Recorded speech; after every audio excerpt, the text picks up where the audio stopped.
For today, we've brought Miss Mary Jutton to discuss the scary parts of starting a business. How many people here have some sort of company that they're using for their ideas? Either LLC or a corporation.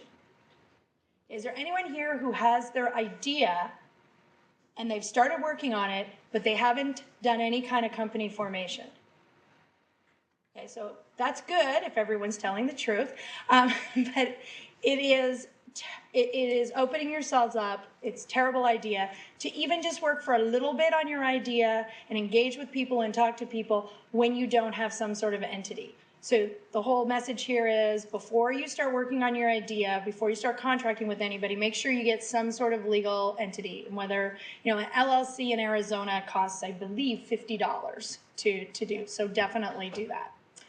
And then this is my one slide on identify and protect your IP.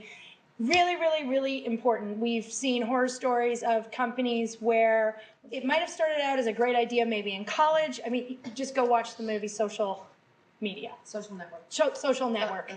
That's what happened.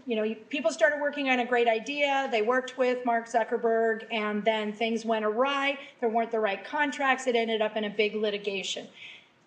Same kind of thing if you invent something with other people and then, one person walks off. There's so many times that you have co-founders and then there's a co-founder divorce or breakup.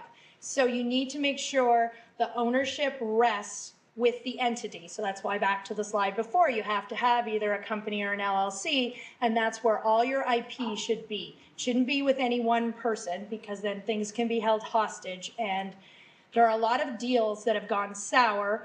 Francine Hardaway, who's a local startup guru, tells a story that years ago, she and a bunch of other people wrote very large checks for an investment. The person who actually was raising the money didn't own the intellectual property. Company bankrupt, everyone lost their money. So this is something, when investors say to you, hey, what have you done about your intellectual property?